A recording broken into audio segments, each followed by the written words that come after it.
Me llamo Carolina y tenía 4 años cuando mi vida cambió para siempre. Esa fue la edad en la que nació mi hermana Emilia, y de un día para otro dejé de existir dentro de mi propia casa. Todo giró alrededor de ella y de su voz aguda de niña. Mis recuerdos más antiguos están llenos del sonido de Emilia cantando.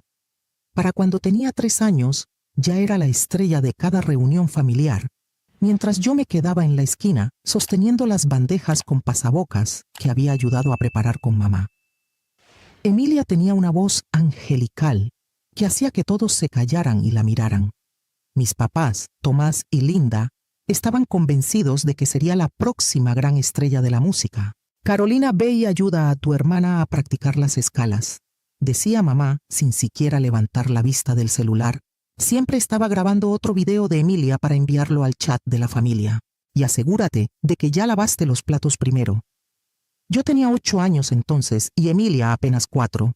Mientras ella giraba por toda la sala con un tutú rosado que le habían comprado para sus clases de canto, yo aprendí a usar la lavadora porque mamá estaba demasiado ocupada coordinando sus lecciones. ¿Por qué no puedo ir al cumpleaños de Sara?, pregunté un sábado por la mañana cuando tenía 12 años. Mamá puso los ojos en blanco, porque Emilia tiene una presentación en el centro comunitario y necesitamos que nos ayudes con los cambios de vestuario. Pero le prometí a Sara que iba. Intenté insistir, sabiendo que no serviría de mucho. No seas egoísta, Carolina, intervino papá sin apartar la vista del periódico. Tu hermana te necesita. Ella sí tiene un talento de verdad, a diferencia de... Se detuvo en seco, pero yo entendí perfectamente lo que quería decir, a diferencia de mí. Recuerdo el día en que todo cambió para Emilia. Ella tenía 11 años y yo 15. Había ido al centro comercial con unas amigas, sin ningún adulto que las acompañara, algo que a mí nunca me habrían permitido hacer a esa edad.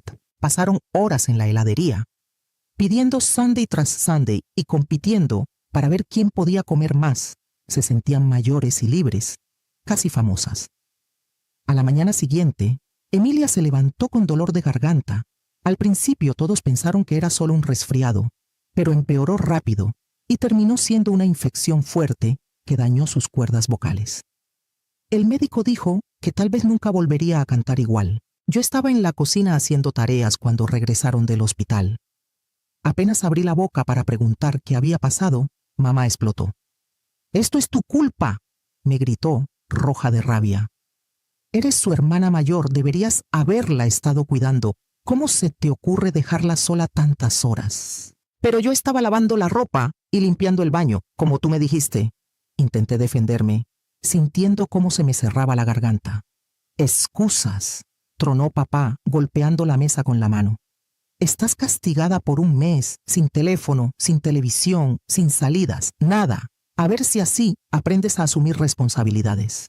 Esa noche me quedé en la cama mirando el techo, escuchando el llanto ahogado de Emilia en el cuarto de al lado, y me hice una promesa muy simple. Algún día construiría una vida en la que no tuviera que vivir en la sombra de nadie, ni como sirvienta ni como chivo expiatorio. Solo tenía que sobrevivir unos años más en esa casa. Los siguientes 3 años pasaron entre tareas del colegio, montones de quehaceres y culpas que no eran mías. Cada vez que Emilia se metía en problemas, se escapaba en la noche, faltaba a clases o usaba a escondidas la tarjeta de crédito de mamá. De alguna forma la culpa terminaba cayendo sobre mí. Yo era la que no estaba pendiente, la que debió haberle dado ejemplo, la que arruinaba su futuro. La carta de aceptación de la Universidad Estatal llegó una tarde de abril, y la puse sobre la mesa de la cocina, justo al lado del pastel de carne que mamá había preparado. Escogí la hora de la cena a propósito, sabiendo que no podrían escapar tan fácil de la conversación. «Es la opción más económica», expliqué, tratando de mantener la voz firme. «La matrícula es razonable y ya tengo una parte cubierta con una beca. Solo necesito ayuda con lo que falta». «No tenemos el dinero, Carolina», dijo papá sin levantar la vista del plato. Emilia soltó una risita desde su puesto. «Tal vez deberías haber desarrollado algún talento de verdad en vez de solo hacer oficios», murmuró, lo bastante alto para que todos la escucháramos. «Podrían pedir un préstamo a su nombre por mí», seguí insistiendo, ignorando la pulla. Yo les firmo un papel prometiendo pagar cada peso cuando me gradúe y consiga trabajo. Por favor, esto es importante para mí. Mamá soltó ese suspiro largo que había perfeccionado con los años. Mira, cariño, no vamos a endeudarnos, dijo con tono cansado. La universidad no es para todo el mundo. ¿Por qué no buscas un trabajo en el centro comercial o en ese café nuevo del centro? Sería más realista. Pero me dieron una beca que cubre una parte buena de la matrícula, protesté. Ya hice cuentas, armé un presupuesto, revisé todo. Solo necesito el resto. Basta, interrumpió papá, dejando caer el tenedor sobre el plato. Dijimos que no, y punto. Algunas personas nacen para ir a la universidad y otras no. Acéptalo y sigue adelante. Me quedé mirando mi cena intacta, tratando de contener las lágrimas. A través de la visión borrosa alcancé a ver la sonrisa satisfecha de Emilia, disfrutando el espectáculo como siempre. Ella era la estrella, yo la telonera que limpiaba el escenario. Esa noche llamé a mi mejor amiga, Raquel. Nos conocíamos desde la secundaria, nos habíamos acercado porque las dos éramos un poco raras para el resto. A mí me miraban como la hija apagada de la familia perfecta. A ella la veían como la china del restaurante, porque sus papás coreanos eran dueños del Dragón Dorado, un restaurante muy conocido en el centro de la ciudad. No van a ayudar, sollocé por teléfono. Ni siquiera consideran pedir un préstamo todos estos años de sacar las mejores notas, de hacer todo lo que me pedían, y ni lo intentan. Raquel se quedó en silencio un momento. Ven mañana al restaurante, dijo al final. Mis papás quieren hablar contigo. A la noche siguiente, estaba sentada en la pequeña oficina del Dragón Dorado, detrás del salón principal, con Raquel y sus papás, el señor y la señora Kim. Era después de cerrar, el olor a comida aún flotaba en el aire. Ellos me conocían de años, había pasado incontables tardes haciendo tareas allí, escapando del caos de mi casa. Te hemos visto crecer, Carolina, dijo la señora Kim con voz suave. Eres como una segunda hija para nosotros. Raquel nos contó todo. El señor Kim asintió despacio. Nosotros pagaremos tu matrícula, anunció, empujando unos papeles hacia mí. Empecé a protestar, pero él levantó la mano para que me callara. Trabajarás aquí medio tiempo mientras estudias, con un buen sueldo y horario flexible. Nos pagarás poco a poco, sin intereses. Esto no es un regalo, es una inversión en tu futuro. Sentí que algo se aflojaba en el pecho. Por primera vez, un adulto me estaba tendiendo la mano sin exigirme más que esfuerzo y honestidad. Acepté. Unos meses después, me mudé a la residencia universitaria de la Universidad Estatal Central. Mis papás apenas se dieron cuenta cuando empecé a empacar. Estaban demasiado ocupados planificando el gran recital de piano de Emilia. Su nuevo intento de encontrarle un talento que reemplazara la voz que había perdido. Empecé clases durante el día y trabajaba en el Dragón Dorado por las tardes y noches. Aprendí de todo. Desde atender mesas y manejar la caja hasta llevar inventario y coordinar turnos. El restaurante se convirtió en mi segunda casa, y la familia Kim en mi familia de verdad. La llamada llegó un martes cualquiera, en mi segundo año. Estaba estudiando en la biblioteca, cuando vi el número de mamá en la pantalla del celular. Por un segundo pensé en dejar que sonara hasta cortarse. Llevábamos meses sin hablar, pero al final contesté. «Hola, mi amor», dijo ella con voz distraída. Se escuchaban ruidos de fondo, probablemente Emilia practicando alguna cosa nueva. «Solo quería saber en qué andas». «Estoy en la universidad», respondí, esperando que preguntara cómo estaba pagando, si necesitaba algo, cualquier cosa. «Ah, qué bien», murmuró sin mucho interés. «Emilia está sacando puros dieces en sus clases avanzadas. Estamos tan orgullosos.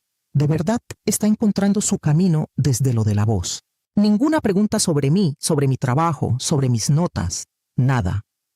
No les importaba. Y yo ya no pensaba regalarles explicaciones. La llamada terminó tan rápido como había empezado. Mamá colgó para ir a grabar a Emilia tocando una nueva pieza de piano. Durante los años de universidad, solo volvía a casa en fiestas importantes. Cada visita era igual. Familiares alrededor de la mesa grande mientras Emilia dominaba la conversación. Mis papás sonreían y asentían. Yo ayudaba en la cocina, como siempre, escuchando desde allí los elogios sobre ella. La cena de Navidad de mi penúltimo año fue distinta. Estaba poniendo sobre la mesa un puré de batata cuando la tía Susana empezó a preguntar por los planes universitarios de Emilia. «Tenemos todo listo», anunció mamá, orgullosa. «Hemos ahorrado durante años. El fondo para la educación de nuestra estrella está completo. Tenemos suficiente para que vaya a la universidad privada que quiera». Casi solté el molde. El calor me quemó a través de los guantes del horno, pero el dolor no se comparó con lo que sentí al entender lo que esas palabras significaban. 2 años antes me habían dicho que no había dinero, que un préstamo era imposible, que la universidad no era para todo el mundo. Esa noche, en mi habitación de siempre, llamé a Raquel y lloré. «Tenían el dinero», susurré, acurrucada bajo la cobija de mi infancia. «Simplemente decidieron que yo no valía la pena». «Entonces demuéstrales que se equivocan», dijo ella con firmeza. «Ya lo estás haciendo». Tenía razón. Me lancé de lleno a mis estudios y al trabajo. Aprendí cada detalle del funcionamiento de un negocio. Mientras tanto mantenía un promedio de 3.9 sobre 4, me convertí en la empleada que siempre estaba disponible, la que resolvía problemas, la que los clientes pedían por nombre. Al graduarme, no solo había pagado cada peso que la familia King había adelantado por mí, también había entendido cómo manejar inventarios, organizar personal, negociar con proveedores y leer estados financieros. Había pasado de ser mesera a supervisora de turno, luego a asistente de gerencia. En mi último día en el restaurante, el señor King me llamó a su oficina. «Tengo un amigo en el Banco Continental», dijo, deslizando una tarjeta de presentación sobre el escritorio. «Necesitan a alguien inteligente y trabajador, alguien como tú». Le conté cómo mejoraste nuestro sistema de inventarios, aumentaste la eficiencia en un 30%. Está muy interesado en conocerte. Una semana después de graduarme, entré por primera vez a mi nueva oficina en el Banco Continental. Con un traje que había comprado con mi propio dinero, en el escritorio me esperaba una plaquita con mi nombre. Carolina Méndez, analista junior. En 6 meses ya lideraba mi propio equipo. Al final del primer año me habían ascendido 2 veces y manejaba proyectos que llamaron la atención de la alta dirección. Por fin sentía que lo que yo hacía importaba. Volvió a llegar la Navidad. Y algo se sintió raro apenas estacioné frente a la casa de mis padres. No había filas de carros en la calle, tampoco luces decorando la fachada como otros años. Solo una ventana encendida en la sala. Mamá abrió la puerta con un saco viejo en lugar de sus típicas prendas elegantes de fiesta. «¿Emilia no viene?», pregunté al entrar notando el silencio extraño. El olor de la pierna de cerdo horneada tampoco estaba. «Va a celebrar con unos amigos», respondió mamá retorciéndose las manos. Las familias de ellos alquilaron una cabaña en las montañas, muy exclusiva. La mesa del comedor, que otras navidades casi se rompía bajo el peso de la comida, solo tenía un jamón comprado en el supermercado y unos acompañamientos de microondas. No había música, no había chistes de los tíos, no había ruido. Papá estaba en su sillón, más encorvado y canoso de lo que lo recordaba. «Hemos tenido algunos tropiezos», admitió mamá al fin. Con la voz apenas más alta que un susurro, miró a papá y él asintió. «La inversión que hizo tu padre no salió bien. Tuvimos que pedir préstamos para cubrir las pérdidas. Este año no alcanzó para una gran Navidad». Los observé mientras picaban la comida sin entusiasmo. Estos eran los mismos que antes se veían tan seguros, tan dueños de todo. Los que habían controlado cada aspecto de mi vida. Ahora parecían pequeños, derrotados. A pesar de todo, sentí algo en el pecho que no supe nombrar. Quizás lástima. «Denme un minuto», dije, sacando el celular del bolso. Revisé las aplicaciones de domicilios, agradecida por los pocos restaurantes finos que seguían repartiendo en esas fechas.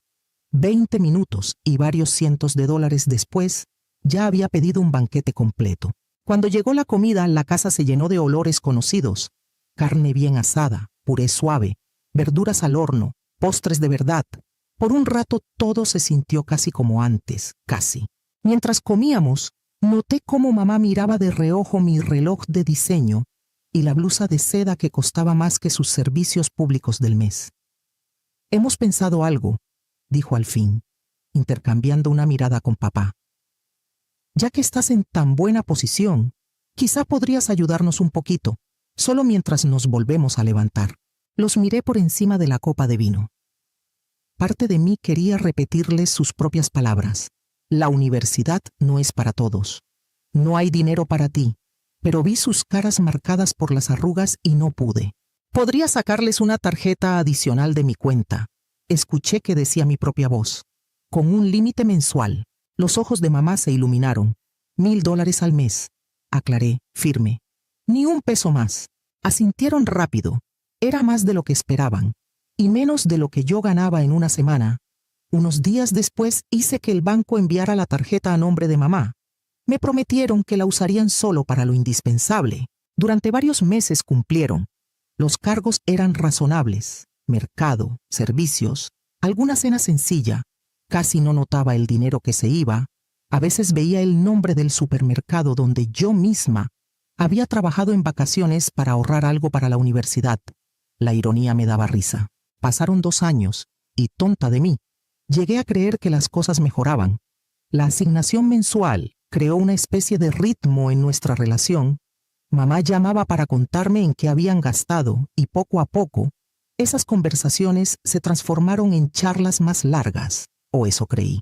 Emilia y yo también volvimos a hablar, aunque su competitividad no había cambiado nada. Cada vez que mencionaba algún logro del trabajo, la sonrisa de ella se tensaba. Gerente de proyectos senior, qué bien, decía con ese tono con el que antes comentaba mis diplomas del colegio. Yo estoy a punto de que me asciendan en la firma de diseño donde trabajo. Es pequeña, pero muy exclusiva. No cualquiera aguanta la presión. Mamá y papá no paraban de hablar del nuevo novio de Emilia, Andrés, hijo de los dueños de una conocida inmobiliaria de la ciudad. Viene de muy buena familia, repetía mamá cada mes. El tipo de yerno con el que una sueña. Mientras tanto, los gastos de la tarjeta seguían siendo normales. Mercado, recibos, uno que otro restaurante barato, nada sospechoso. Casi me sentía bien de poder ayudarlos, como si ese apoyo económico estuviera sanando, al menos un poco, las heridas del pasado. Hasta que apareció la publicación en redes que lo cambió todo. Paraíso con mis amores, comprometidos, Cancún, bendecidos, decía el texto de la foto. La imagen mostraba a Emilia y Andrés abrazados en una playa de arena blanca. Detrás de ellos se veían mis padres y los señores Salazar sonriendo, todos con copas en la mano. Mi dedo se quedó congelado sobre la pantalla. ¿Cuándo había pasado eso? ¿Por qué nadie me había dicho nada? ¿Por qué no me habían invitado? La siguiente publicación me heló la sangre. Tan agradecida con mamá y papá por hacer posible este viaje de compromiso mágico, insistieron en invitar a las 2 familias a estas vacaciones de ensueño, los mejores papás del mundo, patrocinado por el amor. Algo hizo clic en mi cabeza. Abrí la aplicación del banco con la mano temblando. Allí estaban los cargos de la tarjeta adicional. Ya no eran $1,000, eran cantidades enormes, imposibles de justificar con necesidades básicas. 6 tiquetes de avión en clase ejecutiva a Cancún. Una semana en un resort de lujo todo incluido, en varias suites con vista al mar. Cenas en restaurantes caros dentro del hotel, tratamientos de spa, excursiones al atardecer, paquetes especiales de compromiso. Más de $40,000. Todo a mi nombre, todo sin mi permiso, todo para una fiesta de compromiso a la que ni siquiera me habían invitado. Las manos me temblaban tanto que tuve que intentar 3 veces antes de lograr marcar el número de mamá. 1, 2, 3 tonos. ¿Aló? Contestó ella con voz animada. Se escuchaba música caribeña de fondo, olas, risas, vasos chocando. La risa aguda de Emilia se distinguía claramente entre las demás. ¿Dónde estás?, pregunté, usando el mismo tono calmado que empleaba en las reuniones difíciles del banco. Ah, cariño, vaciló, y la música se oyó un poco más lejana, como si se hubiera apartado. Tu papá y yo decidimos tomarnos un descansito. Han sido meses muy duros. Ya sabes cómo es la vida. Necesitábamos respirar un poco. Un descansito en Cancún, en el resort Costa Esmeralda, con Emilia, Andrés y toda la familia Salazar. Ese tipo de descanso cuesta más de $40,000, mamá, y está cargado a mi tarjeta, dije, mirando la pantalla del celular. Silencio. Escuché voces apagadas. Ella tapó el micrófono, pero igual alcancé a oír fragmentos. ¿Sabe? ¿Y ahora qué? Mejor que hable Emilia.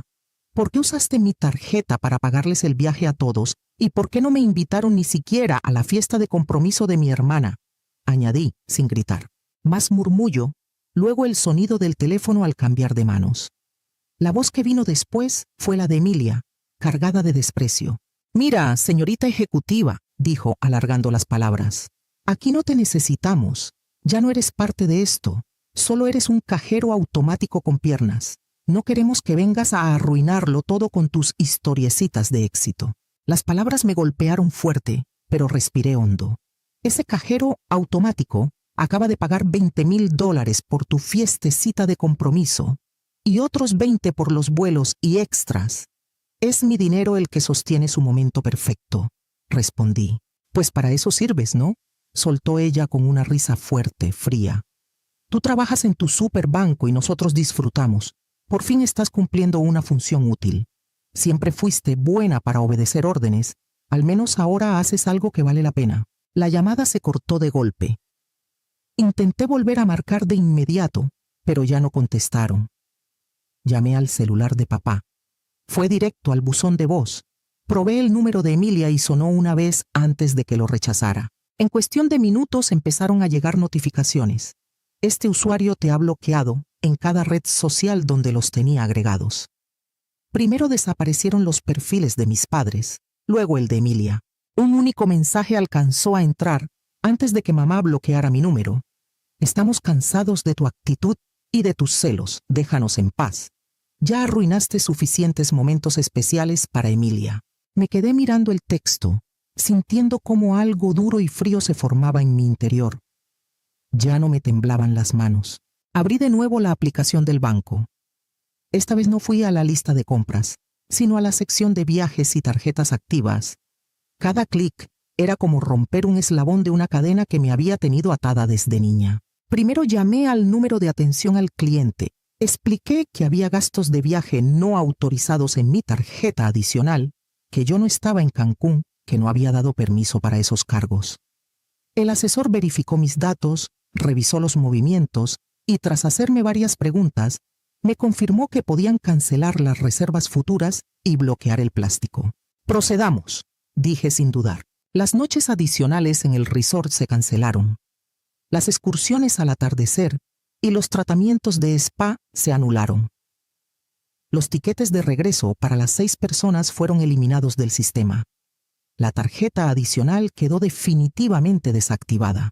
Dejé el celular sobre la mesa y esperé, imaginando sus caras cuando el hotel les informara que las habitaciones ya no estaban pagadas, cuando intentaran hacer un consumo más y la tarjeta fuera rechazada, cuando llegara el momento de regresar y descubrieran que no tenían vuelo. 3 horas después el teléfono empezó a vibrar sin parar. Llamadas de mamá, de papá, de Emilia, de números desconocidos con código de área de Cancún, seguramente de la familia Salazar. No contesté en ninguna. Luego llegaron los mensajes. «Carolina, llámanos de inmediato, es una emergencia», escribió mamá. «Arregla esto ahora mismo, estás dejando en ridículo a toda la familia», ordenó papá. «Más te vale solucionar esto o te juro que…», amenazó Emilia sin terminar la frase. «Soy Andrés, mis papás están furiosos, tienes que restablecer las reservas», decía otro número. Con el paso de las horas el tono cambió. «Hijita, por favor, hablemos.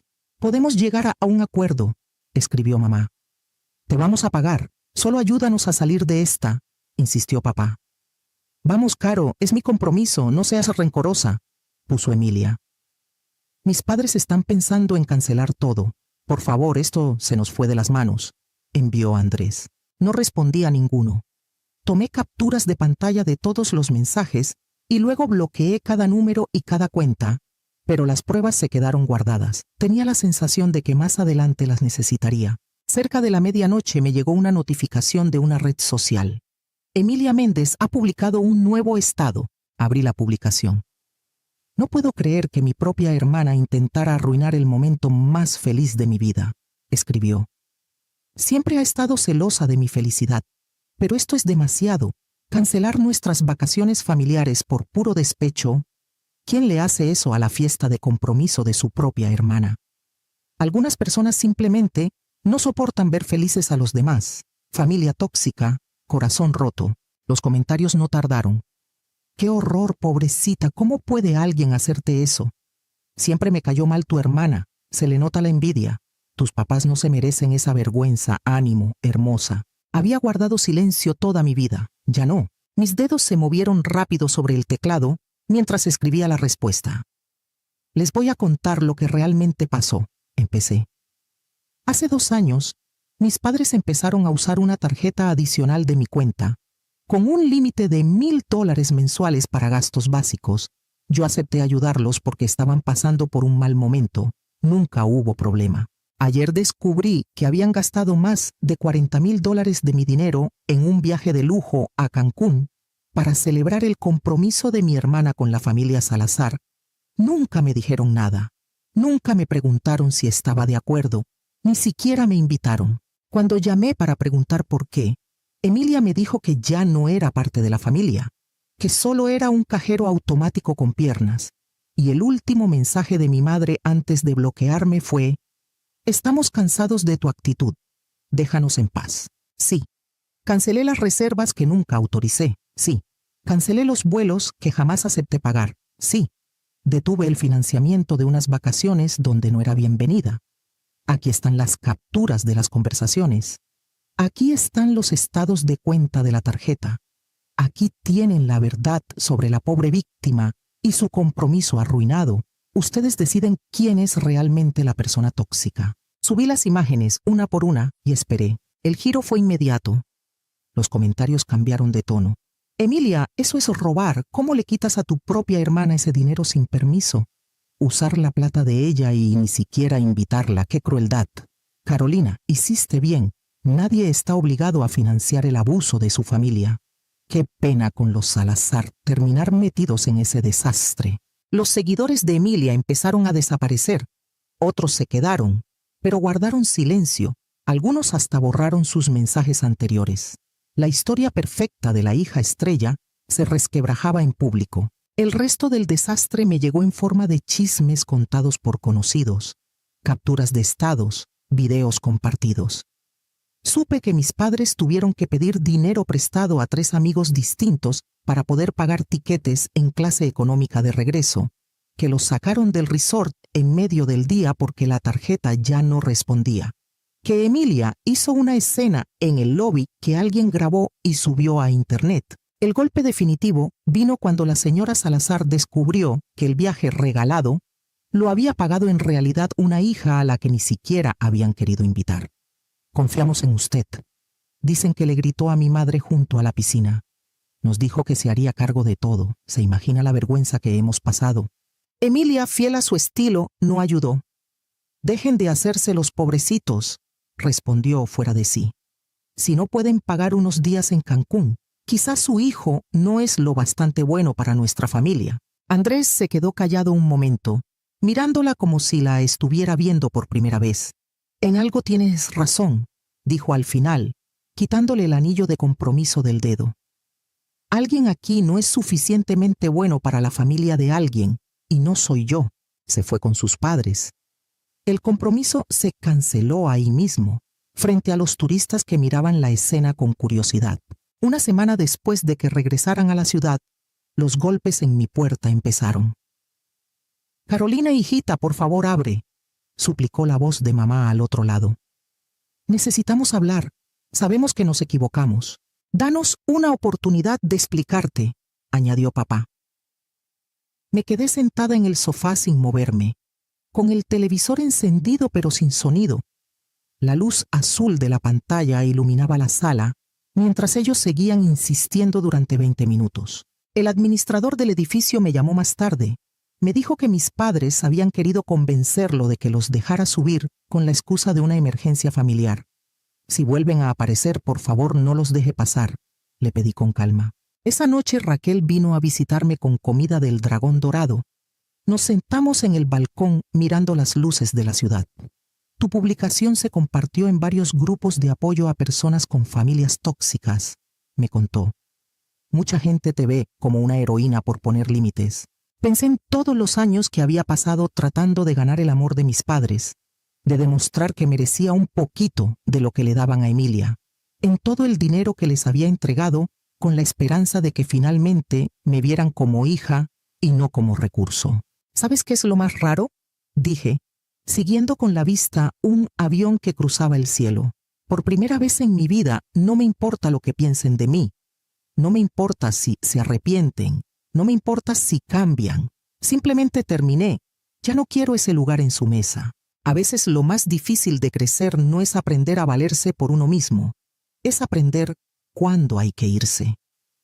Había pasado toda mi vida en la sombra de Emilia, soportando culpas y humillaciones para no perder a una familia que en realidad nunca tuve.